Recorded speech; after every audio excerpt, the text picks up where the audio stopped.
There are various tactics with which one can use when waging war against a foe, such as flanking a fortified position, rushing head-on into an enemy base, or calling in indirect fire support from artillery. For the Brotherhood of Nod, they always made considerable use of hit-and-run ambush tactics in their various engagements against the Global Defense Initiative throughout the First Tiberium War. In order to maximize the effectiveness of these tactics, the Brotherhood required speed, maneuverability, surprise, and firepower. For speed and maneuverability, they had vehicles such as the attack bike and buggy. For firepower, they utilized the SSM launcher and light battle tanks.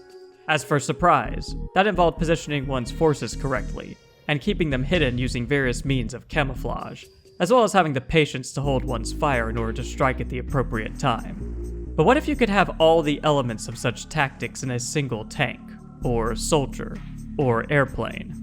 What if you had a vehicle or suit whose appearance could just automatically adapt to whatever environment it was in, making it almost invisible to the naked eye? Well, Brotherhood scientists and engineers set about attempting to create such a vehicle, possibly under the name Project Stealth Tank, at least according to the EVA installation sequence for Command & Conquer Tiberian Dawn. The Brotherhood was successful in creating this stealth tank, equipped with a unique device called the Lazarus Shield, the name Lazarus being derived from the Gospel of John in the New Testament of the Bible. Lazarus was the name of the man that Jesus resurrected back to life. The Lazarus Shield itself is a cloaking device that allows the Nod stealth tank to seemingly vanish and become invisible. It is not fully known exactly how this technology works, and the only information we do have comes from the intelligence database of Command & Conquer 3. In the First Tiberium War, Nod scientists developed a cloaking device that could be mounted on a vehicle, a stealth generator that created an energy field that could literally bend light around a particular object, rendering it invisible to the eye and to radar. Nod first deployed this new technology on the infamous stealth tank. GDI eventually developed new sensors and countermeasures that neutralized Nod's stealth technology, but Nod continued to evolve the science of stealth, and the stealth arms race has continued unabated ever since. While this energy field could hide the tank or other object both visually and to radar, it can still be detected by other means. For example, the sound of the engine itself could give away its location, and for a brief moment, the tanks are instantly detected whenever they fire their weapons. There's also the matter of a moving vehicle kicking up clouds of dust, which can also give away its location. Nevertheless, this vehicle would still end up proving itself a formidable weapon on the battlefield. The stealth technology of the Brotherhood was not just limited to vehicles though, as they were able to apply it to their own soldiers, and eventually use it to hide entire bases.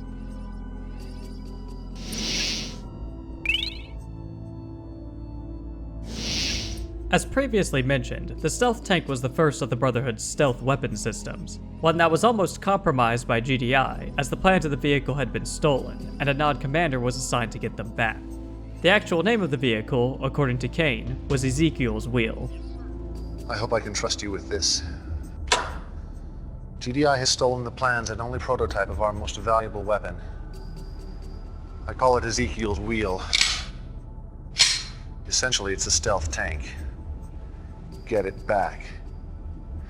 Recapture the base without harming the wheel, and be certain to wipe out all present GDI forces to ensure that they never steal from me again. Ezekiel's Wheel is yet another reference to the Bible, this time from the book of Ezekiel in the Old Testament. In the first chapter, Ezekiel has a vision where he describes a flying chariot made of wheels intersecting other wheels that were controlled by other living creatures. The story has various interpretations, with some believing the creatures to represent angels, and others believing them to be aliens, with the wheels being a representation of said aliens' spaceships. The first generation stealth tank was quite experimental looking, with its bulky design and the exposed cables wrapped around on the outside of the vehicle's body. The cables seem to start from two power boxes attached to the side of its main body, and connect to four spherical devices located on the sides of where the wheels are located. I believe these external devices are integral in allowing the vehicle to cloak itself. The main body had a glass cockpit on the front of it where the driver sat. The driver also seems to be the gunner of the tank too. On top of the tank is its main weapon system, which was a turret that could rotate 360 degrees and was equipped with two Dragon tow rockets. The tank would use its cloaking capabilities to ambush unsuspecting hostile forces, or to wreak havoc on a GDI base. The tank was fast, allowing it to cover long distances in a short time period, or to escape enemy forces that had discovered it. One of the main downsides to the vehicle was that in order to fire its rockets, it had to decloak. This is probably due to the Lazarus shield not being able to handle the power drain of being cloaked and firing its weapons at the same time. This left the vehicle temporarily vulnerable to attacks, and the tank itself was only lightly armored, so once the tank was discovered, it wouldn't take long for it to be taken out. It also made a unique sound when decloaking, the last sound that many unsuspecting GDI forces would hear right before their demise.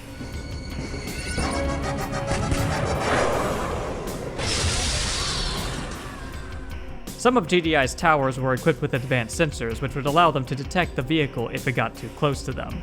Running over infantry could also cause it to inadvertently decloak as well. Stealth tanks that were too heavily damaged were incapable of cloaking, most likely due to the generator being directly damaged. As the First Tiberium War progressed, the Brotherhood did make some improvements to the tank. The overall design was less bulky, and there were no exposed wires along the body of the vehicle. The driver's seat became part of the vehicle's turret, which was still only equipped with 2 rockets. Other than that, this new version operated exactly the same as the original. By this time, though, the Brotherhood had figured out a way to downsize the technology. This came in the form of a suit that only the most skilled soldiers of the infamous Black Hand would wear. This stealth soldier, or stealth Black Hand, could bring sudden death on an unsuspecting GDI soldier, or infiltrate a GDI base. They were typically equipped with a Firefly laser rifle, which was very powerful, but the rifle could easily give away the stealth soldier's position, with its bright laser beam and loud firing noise. These soldiers were typically tasked with guarding the Brotherhood's most important bases and facilities. GDI Commando Havoc found himself going up against these troops in his attempts to stop Kane's Regenesis project. Havoc would succeed with his mission, and the Brotherhood would later be defeated at Kane's Temple Prime in Sarajevo, bringing the First War to an end. However, the Brotherhood would return once more to wage all-out war against GDI.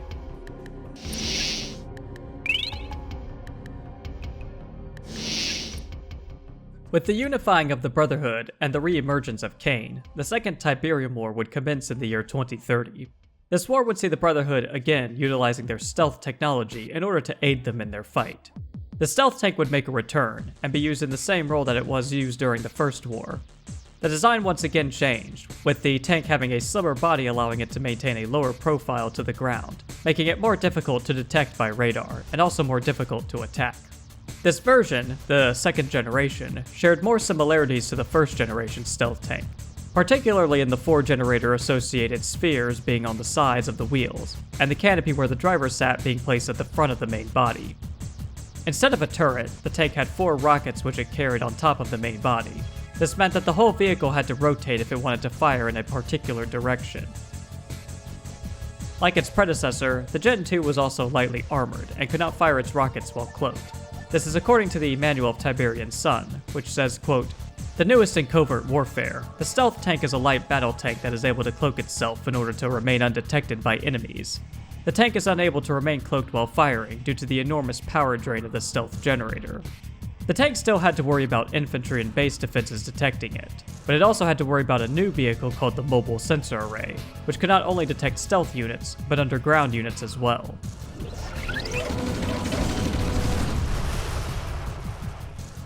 For some reason, the Black Hand stealth soldiers were seemingly retired after the First War, but that did not mean there weren't specially trained non-infiltrating units that could make use of a personal stealth suit. The most well-known of these operatives was the Chameleon Spy, who was typically tasked with finding and infiltrating GDI military, science, or technology buildings in order to acquire important intelligence documents. Just like with the stealth tank, the spy could also be detected by mobile sensor arrays, and so it was best that he avoid such vehicles. Now, if the Brotherhood could figure out a way to cloak their vehicles and infantry, then the next logical step would be the ability to cloak an entire base. The Brotherhood were able to achieve this thanks to a building simply known as the Stealth Generator. When built, this structure creates an invisible dome in a large radius around the building. This dome causes light to bend around it, and any units or buildings within the radius of this field become cloaked, being completely hidden from enemy forces. The only time units or buildings within the field can be seen is either by exiting the area of effect, or by firing their weapons from within it. Enemy units that enter the cloaking field will not themselves become cloaked, but they can uncover enemy buildings that they are next to, or temporarily uncover ones that they happen to fire upon. Enemy units not being able to cloak in the same field seems just like a gameplay mechanic. as I don't see how this generator would know to distinguish the difference between a GDI unit or a Nod unit. The stealth generator was very effective at hiding Nod bases, but it was also expensive to build and operate.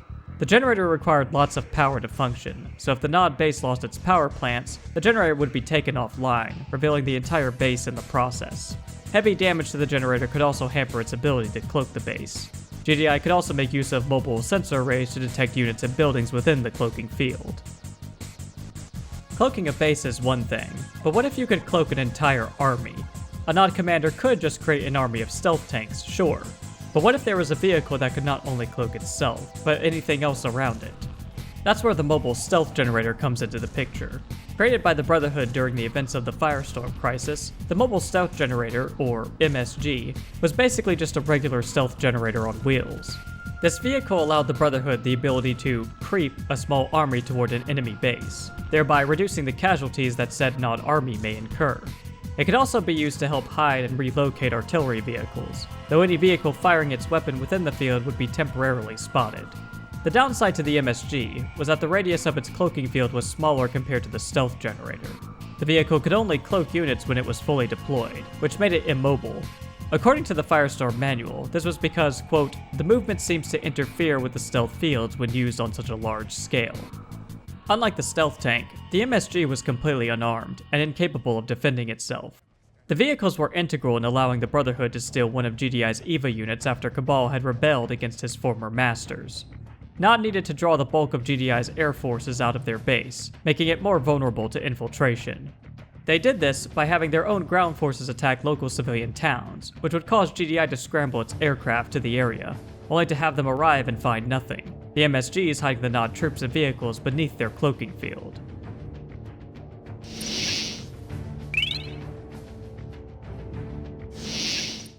When the Brotherhood of Nod was defeated at the end of the Second Tiberium War, some of their technology, in particular their stealth tech, was captured by GDI. GDI sent all data related to it to a research facility in Australia. For whatever reason, the facility would later be abandoned, leaving the data inside it to sit idle for years. But the region was still guarded by GDI's Steel Talons division. Kane tasked Legion with recovering the data, which the AI successfully accomplished by capturing the lab and uploading the data to the Brotherhood's main servers. With the technology now back in the hands of the Brotherhood, they could again use it against their old nemesis. The Harvester was a vehicle that greatly benefited from being equipped with its own stealth generator, allowing the Brotherhood to harvest Tiberium without needing to worry about too much harassment from GDI forces. The Harvester did decloak when unloading its collected Tiberium into a refinery though, which would make it temporarily vulnerable to attacks by non-stealth detecting units. The stealth tank would once again make its return to the Brotherhood's arsenal. This third generation stealth tank also had its own unique design. The tank was overall longer than the previous versions, but still maintained its low profile to the ground. The glass canopy was completely removed so that the pilot now sat fully enclosed within the main body of the tank.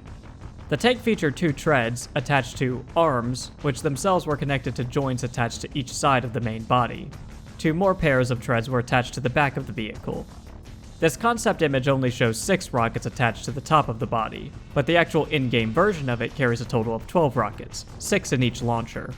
The rocket pods on top also had limited rotation. The vehicle was very fast like the last generations, seemingly gliding over the surface of the ground beneath its treads. But it was also lightly armored, making them easy to destroy if they were detected and unable to escape fast enough. Most GDI defensive structures came equipped with advanced sensors to detect stealth units with. GDI Field Commander should be aware that the latest G-Tech sensors are required for detection of Nod stealth units. Unfortunately, the newest sensors are not widely deployed. Only GDI Pitbull scout vehicles and base defenses come standard with the latest stealth detecting technology. Other units, like Zone Troopers, must be upgraded with scanner packs, and Orca aircraft can be equipped with sensor pods, or use a recharging pulse scan to detect nearby hidden enemies. The Brotherhood of Nod were able to create a couple more stealth vehicles in the years before and during the Third Tiberium War. One of these was a mobile artillery platform called the Spectre, according to the intelligence database.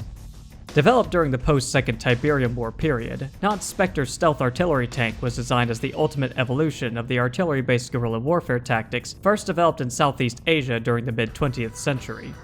Alternating between two modes, one high-speed and stealthed, the other visible and static, but capable of launching high-impact artillery from a massive distance, the Spectre is a confounding opponent to face in battle.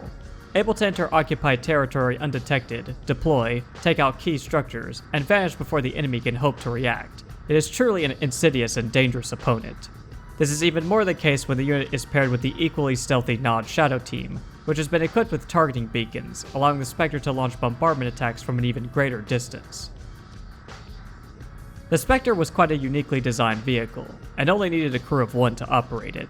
When moving or sitting idle, it would use its standard tank treads, but when deployed and needing to fire shells on a target, it would fold in these treads and deploy 6 legs that it used to stabilize and ground itself when firing its weapon.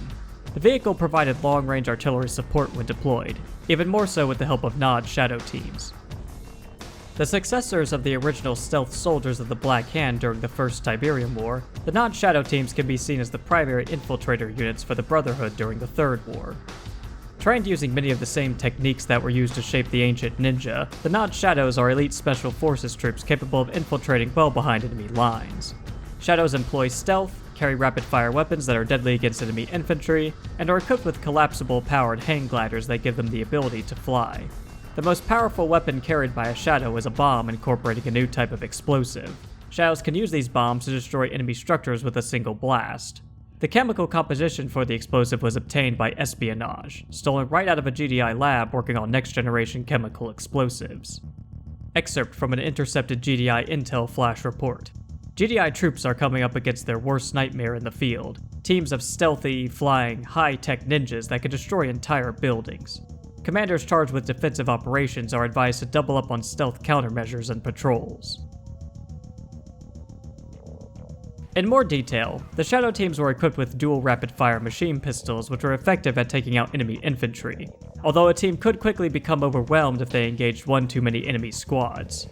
The glider allows the Shadow Team to quickly fly across the battlefield, but they must be careful to avoid anti-aircraft defense turrets, as they can detect and shoot them down quickly. As previously mentioned, the teams were equipped with beacons to provide Spectres with long-range and accurate fire on a designated target location. A Nod commander could either recruit a Shadow Team from the hand of Nod, or call in a couple squads of veteran strike teams from outside the battle space. Shadow Teams, Spectres, and stealth tanks played an integral role in raiding the GDI treasury of funds right before the outbreak of the Third Tiberium War. The Shadow Teams flew silently into the perimeter at night, surpassing its ground defenses. Once inside, the teams planted beacons nearby the power plants, which allowed Spectres well outside the base perimeter to destroy them. Once the ground defenses were taken offline, a small number of stealth tanks and Spectres moved into the area and destroyed a communications center in order to cut off access to the Ion control network. The strike force then moved in and leveled the GDI treasury building. This operation caused GDI's treasurer, Redmond Boyle, from attending the annual energy summit on the GDSS Philadelphia, preventing him from being killed when the space station was destroyed by the Brotherhood, allowing him to become the acting director of GDI, exactly as Kane had planned. During the Second Tiberium War, Nod had replaced their human commandos with cyborgs, but in the aftermath of the Firestone Crisis, they reverted back to using humans. While human commandos are typically the most well-trained infantry in the Brotherhood arsenal, they can still be killed. So any way to prevent them from meeting an untimely demise before they can cause significant damage to the enemy is welcome. Equipping their commandos with a personal cloaking device helped to extend the lifespan of a commando on the front lines, allowing them to hide in plain sight and ambush unsuspecting enemy soldiers, or to sneak inside a poorly defended base and destroy its infrastructure using explosives. The device only worked when the commando was standing still though. When moving, the cloak would be deactivated and reveal them. The exception to this were commandos who were part of the Black Hand division, who did not use such cloaking devices. The first Brotherhood stealth aircraft was the Vertigo bomber. This large aircraft was the successor to the Banshee used during the Second War, and looked sort of like a bat due to its wide wingspan. The aircraft seems to have a pilot and co-pilot in the cockpit, but it also had a tail gunner that operated 2 cannons, which could target other enemy aircraft such as the GDI Orca or the Skrin's Devastator warships. The aircraft could only carry 1 bomb, but this bomb would cause massive damage to structures and groups of units. When dropping its payload, the bomber would become temporarily visible and open to attacks. Anti-aircraft emplacements could also lock onto the bomber when it flew within their detection range. The bomber itself was quite slow, so it could not rely on speed to escape enemy attacks. The bomber could also be upgraded to carry devices called disruption pods. These pods were originally purchased at the Nod Air Tower and would be stored in crates. When equipped onto the bomber, it could fly over a group of friendly Nod units and drop the pod on the ground nearby them. The disruption pod would then emit a cloaking field around any units or buildings within its limited radius for a short time. The pod can be destroyed, or if its timer runs out, it will automatically explode, thereby canceling the effect. The downgraded predecessor to the stealth generator was the disruption tower. The tower functioned exactly the same as the stealth generator from the Second War, with the notable exception that the disruption tower was unable to actually cloak itself, and could only cloak all units and structures around it. I believe this is mostly due to gameplay balance, but if I had to take a guess as to a practical lore reason for this change, it could be that the Brotherhood were simply unable to recover all the data involved in developing the original stealth generator, and only had enough information to create a new downgraded version of it, which was the Disruption Tower. Of course, GDI units equipped with the right sensors could still see through the stealth field. Nod commanders during the Third War also had access to a support power called Cloaking Field. As the name suggests, this would allow them to permanently cloak a group of friendly vehicles, regardless of whether they are moving or sitting idle. It had no effect on units like the stealth tank, and every time a cloaking vehicle fired its weapon, it would be spotted. This ability was very dangerous against infantry though, able to instantly kill entire squads within its radius. I think this support power is simply a function of gameplay, and I can't figure out any lore reason for how this would actually work, or why it is that this support power kills infantry within its radius, when something like the Disruption Tower or Disruption Pods don't. While the Brotherhood were the most advanced in terms of their stealth capabilities, this did not mean that GDI were opposed to utilizing stealth for their own needs. GDI sniper teams were particularly good at keeping themselves hidden using more traditional means of stealth, such as wearing appropriately camouflaged uniforms, allowing them to blend into their surrounding environment, so long as they were standing still and not moving or firing their weapons. Sniper teams consisted of two men, a spotter and a sniper.